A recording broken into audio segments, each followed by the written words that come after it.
السلام علی الحسین۔ حج آئیے حضرات، میں درخواست کرتا ہوں جناب عظیم اعظمی صاحب تشریف لا رہے ہیں، تعارفی تقریر ہے اور اس کے بعد یہ سلسلہ انشاءاللہ بڑھے گا۔ تباہی زندہ باد۔ اعوذ باللہ من الشیطان الرجیم، بسم اللہ الرحمن الرحیم، الحمدللہ الذی جعلنا من المتمسکین بولایۃ امیر المؤمنین وائمۃ المعصومین علیہم السلام محمد وعلی محمد صلی اللہ۔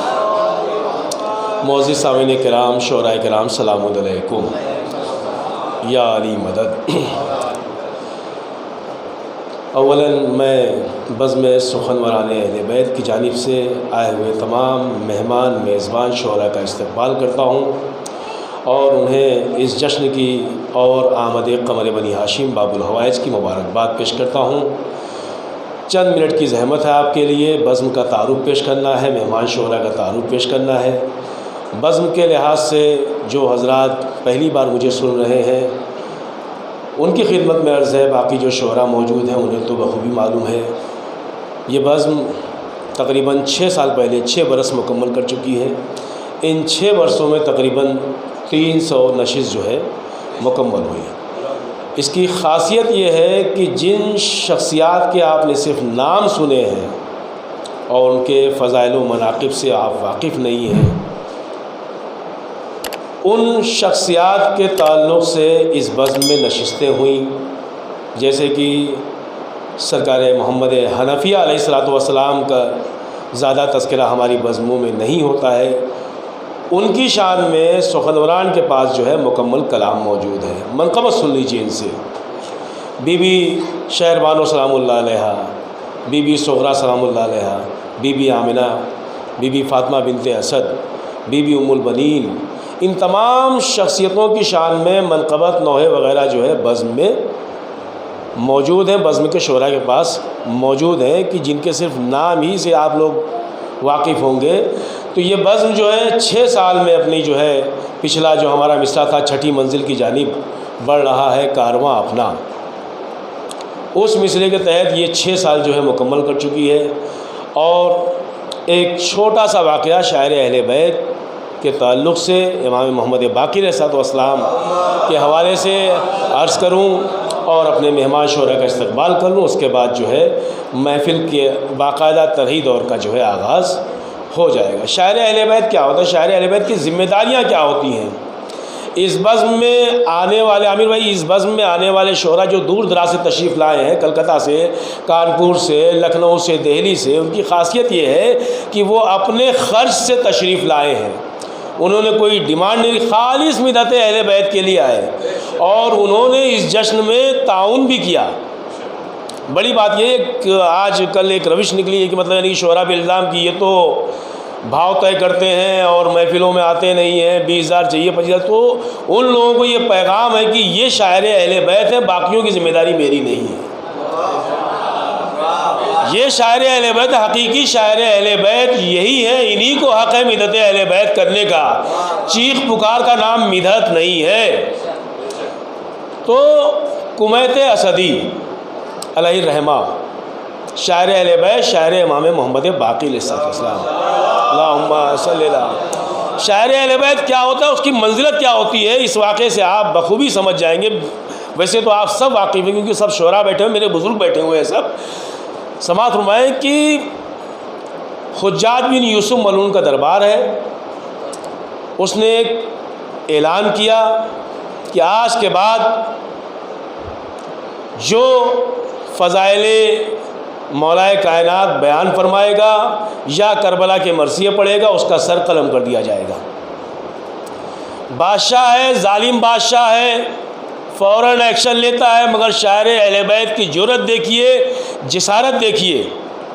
اور آپ کو، ہم کو، تمام شعراء کو یہ فخر ہونا چاہیے کہ امام صادق علیہ السلام، اللہم صلی اللہ محمد وعلی محمد، حجت صاحب فرماتے ہیں امام صادق علیہ السلام کہ ہمارے شعراء ہمارے ناصر ہیں۔ ہے کہاں لا کے کھڑا کر دیا مولا نے آپ کو؟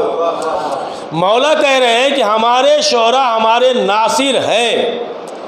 کیا نصرت کا تقاضا یہی ہے کہ آپ نے مدحت کر لی نصرت ہو گئی؟ نہیں، اسی واقعے کے ضمن میں کہ مطلب یعنی کہ ایک صحابی ہے کہ مولا فلاں شخص ہے، آپ لوگوں کو بہت چاہتا ہے، بہت محبت کرتا ہے، جان دینے تک کو تیار ہے، مگر ایک بات یہ ہے کہ آپ کے دشمنوں سے برات نہیں کرتا۔ مولا نے کہا قسم خدا کہ وہ جنت میں نہیں جائے گا۔ لازمہ یہ ہے تولا تبرہ دونوں کو متوازن رکھیے آپ۔ تو حجاج بن یوسف کا دربار ہے، درباری کھڑے ہوئے ہیں، بادشاہ اعلان کرتا ہے کہ آج کے بعد جو علی کے فضائل بیان کرے گا، جو حسین کے مرثیے پڑھے گا، اس کا سر قلم کر دیا جائے گا۔ شاعر بے باک جرأت مند شاعر اہل بیت نے آواز لگائی، کمیت اسدی اب تک کے جتنے فضائل و مناقب و مصائب بیان کرتا تھا، قسم ہے امیر کائنات کی آج کے بعد اس سے زیادہ بیان فرمائے گا، اور دیکھتا ہوں کہ میرا سر کون قلم کرتا ہے، کیونکہ جان کا مالک تو علی ہے۔ جب تک اس کا اشارہ نہ ہوگا کوئی ہاتھ نہیں لگا سکتا ہے، کوئی جان نکال نہیں سکتا ہے، کوئی مار نہیں سکتا ہے۔ اور یہ کہتے ہوئے دربار سے باہر نکلے اور تنے تنہا ہیں، اور ہر نکڑ پہ چوراہے پہ آؤ جمع ہو، اس طریقے سے محفل نہیں سج رہی تھی کہ سامعین بیٹھے ہوئے، شعراء بیٹھے ہوئے، آپ بیان فرما رہے ہیں، ہو کا عالم ہے، سناٹا ہے، دہشت ہے۔ ہر چوراہے پہ جا کے امام کے فضائل بیان کر رہے ہیں، امام حسین کے مرثیے پڑھ رہے ہیں۔ یہ اسی اثنا میں محلہ بنی ہاشم میں ان کا داخلہ ہوا۔ ایک چھوٹا سا بچہ آیا، ابا کا دامن پکڑا، کہا کمیت امام بلا رہے ہیں تمہیں۔ اللہ اکبر، کمیت پسینے سے تر ہے، جوش ولا میں مسرور ہے کمیت بیٹھ گئے اس بچے کے قدموں پر۔ کیا کہا تم نے؟ پھر سے ایک بار کہتے بولے، کیا خواہش ہے آپ کی؟ تمام شعراء بیٹھے ہوئے، دلی خواہش یہ ہے کہ امام زمانہ تشریف لائیں، کہیں کہ محسن زیدی صاحب ایک شعر سنائیے، پوری زندگی کا معاصر ہو گیا یہ۔ شاعر اہل بیت کی خواہش کیا ہے کہ بھائی امام زمانہ اپنے وقت، بے شک ہماری ایک ایک حرکت پر امام کی نظر ہے، مگر ہماری خواہش یہ ہے کہ امام زمانہ آئیں اور کہیں کہ فانوس بھائی، کوثر بھائی ایک شعر سنا دیں، زمرد بھائی، سکندر بھائی، تو پوری زندگی ہمیں جنت مل گئی، سب کچھ مل گیا ہمیں، ہمارا مقدر سنور گیا۔ اب کمیت اسدی کو بچہ کہہ رہا ہے کہ امام محمد باقر علیہ السلام بلا رہے ہیں تمہیں۔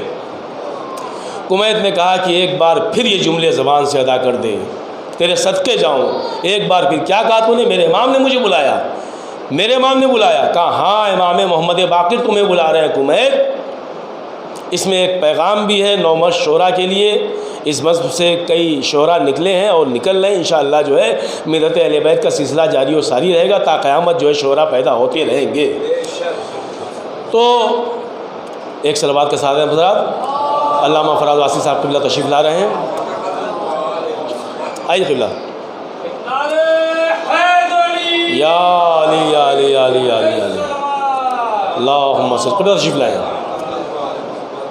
حجت الاسلام والمسلمین علی جناب علامہ فراز واسطی صاحب قبلہ اور حقیر کے استاد محترم تشریف لا چکے ہیں۔ آپ حضرات ایک باواز بلند صلوات پڑھ دیں تو پڑھنے کی ہمت بھی نہ ہوگی۔ تو امام کے پاس جو ہے کمیت پہنچے اور قدموں کو پکڑ کے بیٹھ گئے۔ کہا امام آپ نے مجھے طلب فرمایا؟ کہا ہاں کمیت۔ کہا کیا ہوا، کچھ پریشان نظر آ رہے ہو؟ کہا ہاں مولا، وہ حجاج بن یوسف جو ہے اس نے اعلان کیا کہ آج کے بعد جو علی کے فضائل امام حسین کے مرثیے پڑھے گا اس کا سر قلم کر دوں گا، اور میں تو آج کے بعد سے اس سے زیادہ پڑھوں گا۔ کہا کمیت جیتے رہو۔ امام کا جیتے رہو کہہ دینا مطلب یعنی کہ آپ کیا سمجھ رہے ہیں کہ اللہ نے کہہ دیا جیتے رہو۔ کہا کمیت کوئی نیا مرثیہ کہا ہے؟ کہا کمیت، کہا ہاں مولا، مگر کہا سناؤ۔ کہا مولا آپ تو کربلا کے چشمدید ہیں، آپ کے سامنے کس کی جسارت ہو کہ وہ کربلا کا مرثیہ سنائے۔ کہا کمیت یہ میرا حکم نہیں ہے، یہ سیدانیہ جو پس پردہ ہیں یہ ان کا حکم ہے، تم ایک مرثیہ سناؤ۔ کمیت نے مرثیہ شروع کیا، مصائب کی منزل تک آئے، واویلا ہوا، مرثیہ ختم ہوا۔ امام نے اپنی شال جو ہے ایک بچے کو دی، وہ زنان خانے میں تشریف لے گیا اور وہاں سے وہ شال جو ہے گٹری کی شکل میں باہر آئی۔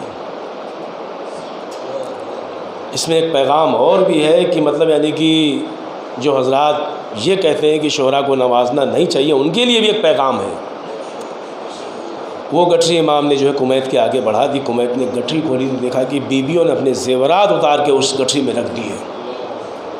کمیت کی آنکھوں سے آنسو جاری ہوئے. کہا مولا میں نے اس کے لیے مرثیہ نہیں سنایا تھا. کہا کمیت یہ ہمارا تحفہ ہے, تمہارے لیے اسے قبول کرو. اور اسی اثنا میں کہا کہ کمیت تم جو ہے فرزدق سے اصلاح لیا کرو. تم جو ہے ایک بہت بڑا پیغام اس ممبر سے دے رہا ہوں, سماعت فرمائے اگر سے میری بات پہنچ جائے. کہا کمیت تم فرزدق سے اصلاح لیے. اس میں ہمارے لیے پیغام یہ ہے کہ جو 9 مرد شعراء ہیں وہ اپنے بزرگ شعراء سے اصلاح لیں. اصلاح لینا ضروری ہے, اس میں کوئی شرم نہ محسوس کرے. ناموضوع اشعار پڑھنے سے بہتر ہے کہ وہ اصلاح لے کے پڑھے, اس کی عزت میں اضافہ ہی ہوگا, کمی نہیں ہوگی. تو کمیت نے کہا جو حکم آقا مولا. کمیت فرزدق کے پاس تشریف لائے. کہا کہ امام محمد باقر علیہ السلام اللہم صلی علی محمد وعلی محمد ان کا حکم کی میں آپ سے اصلاح لوں. کہا کہ کلام سنائیے. جناب فرزدق نے کہا کہ کمیت کلام سناؤ. انہوں نے جو ہے جو اپنا نیا کلام کہا سنایا. واہ واہ سبحان اللہ. فرزدق کہہ رہے ہیں کمیت کو واہ واہ سبحان اللہ. شاعر امام زین العابدین علیہ السلام شاعر امام محمد باقر سے کہہ رہا ہے واہ واہ سبحان اللہ, بہت اچھا کلام کہا. اور کہا کہ کچھ نصیحت فرما دیں اور کلام کیسا تھا یہ بتا دیں. کہا کہ اس وقت شعراء میں, عوام کی بات کر رہا ہوں, شعراء کی بات کر رہا ہوں, کہ اس وقت شعراء میں مدحت اہل بیت تم جیسی کرنے والا کوئی موجود نہیں ہے. یہ کمیت کو جو ہے انعام بخشا جناب فرزدق نے. اور اس کے بعد کہا کہ کچھ نصیحت. تو نصیحت جو ہے وہ اہم پیغام ہے تمام شعراء کے لیے, شعراء اہل بیت کے لیے. شعراء اہل بیت سے میرا خطاب ہے, نصیحت کرتے ہیں فرزدق علیہ رحمہ کہ جتنا ہو سکے, جس قدر ہو سکے اپنے اشعار میں.